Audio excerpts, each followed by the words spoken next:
So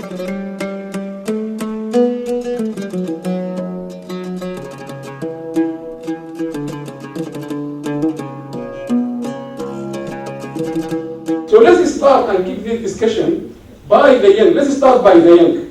What exactly is the key issues they see will formulate their future?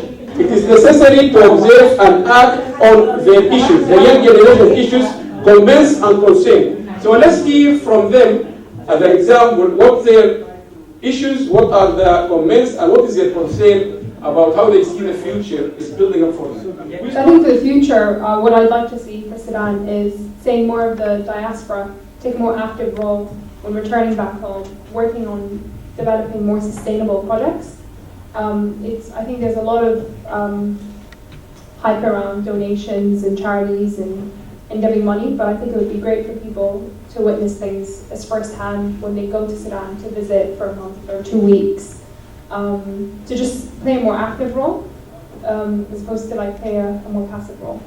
I think as well, we need to, I think Bisma mentioned that the other day, is connect the diaspora with the Sudanese people that live in Sudan, just to make them more aware of the cultural and social issues and economic issues taking place, because I feel like there's quite a gap between their vision of what's going on in Sudan and people who live in Sudan's perspective of what's going on in the country. And I think that has a lot to do with what people in the diaspora see when they go back home. So they go back home for 2 weeks or a month, and they attend weddings. It's all about social occasions, events. But I think there's more to Sudan than just, the rainbows and the weddings and so on. So I think, just getting the diaspora more engaged with Sudan and the community when they're there. I think I would take what Yusra said, just move it further. I think, first of all, we have to look at ourselves as youth. We need to organize ourselves more. As the statistics show, more than 60% of the Sudanese population are youth. And I think that number will be the same in the diaspora. So I think we need, as a youth, to organize ourselves. The people who brought up in Sudan and came up here to connect with people like Basma, who brought up here, but they think we're outdated. But I think that we need to connect with ourselves first.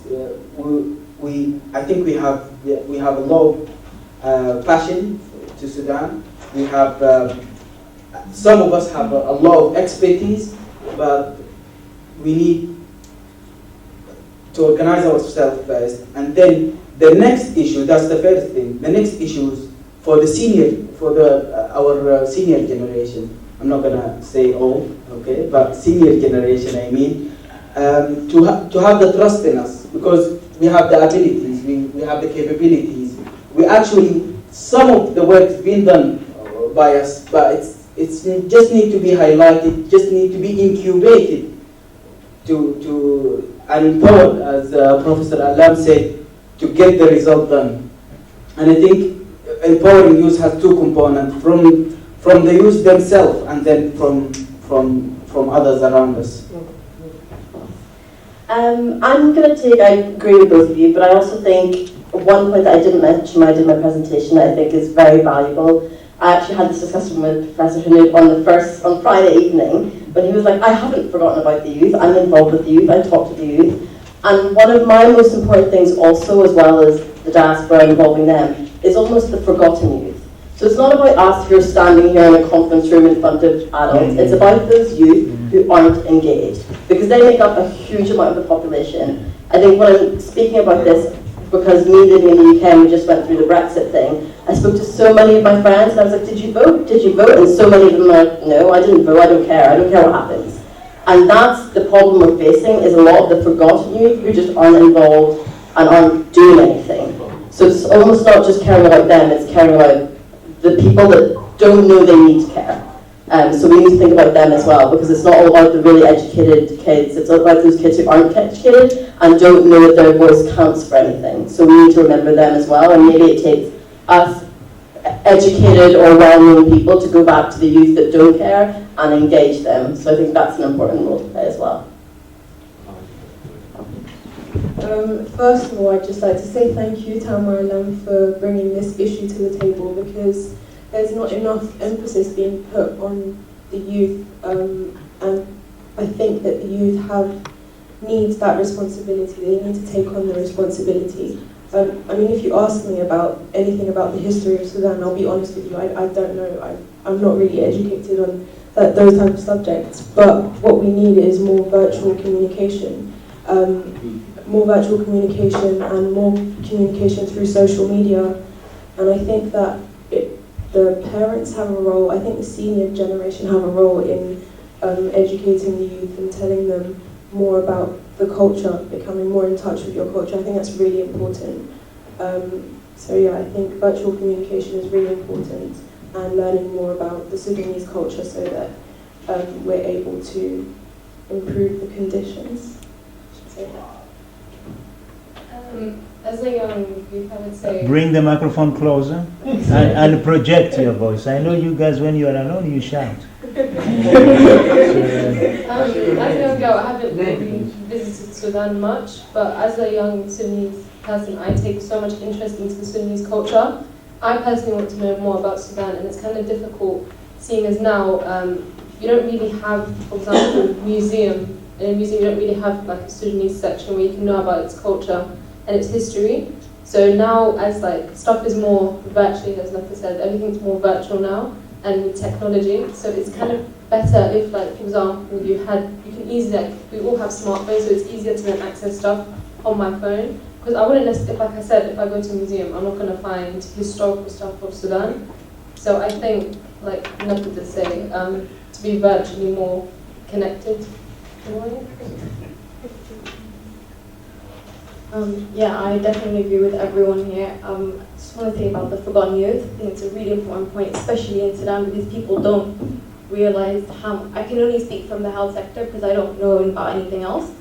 But definitely awareness and education is the way to go now. I mean, you can talk about it, but I mean, I think the biggest problem there is, you know, the redistribution of resources and all that stuff. That you need to concentrate on that more.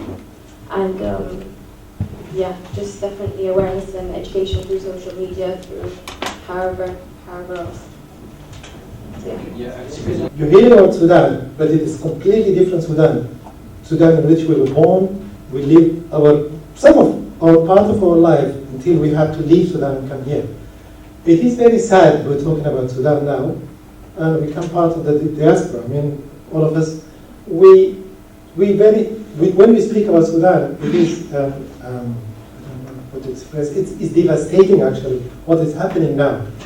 It used to be the largest country of Africa, but now it's shrunk to this deformed map, and then loss of lives, I spoke about many things. We have a duty to do towards you. We have to educate you about Sudan. We have to tell you about Sudan. And the country had all the resources to make it the best country in the area. But unfortunately, like many other countries in the region, we were not lucky with our rulers or political regimes, actually. All of whom they put their self-interest at the top and then completely ignore the needs of the masses. But these people, the current regime in Sudan has pioneered in this. I know pioneer is a positive word, but I'm using it here as a negative to describe a negative situation. These people have pioneered in corruption, pioneered in destruction, pioneered in bringing or making to us, giving us a Sudan that I can describe in 2 words, is beyond repair. The damage that they have done in Sudan is beyond repair. It is very sad and gloomy picture, I'm afraid. But there is always hope. I can't agree more. But draw a line. You need to move. For these people, I think the hope is the word. Not these people, our people. These are our kids. Yeah. Our. Well, they are our grandchildren, right? Okay. I'm your bachelor. I'm the only person who knows an answer there.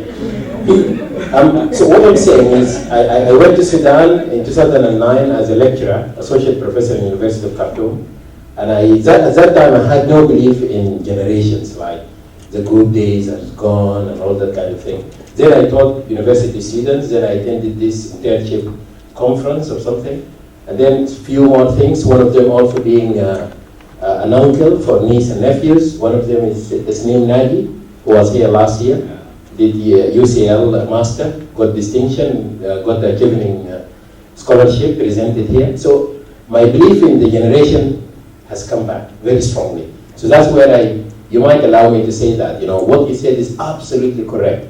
And I have more to say, to add to that. Allah Yazil Khan Sabab. However, if we draw a line, we look at this generation, we look at future, we have to have hope.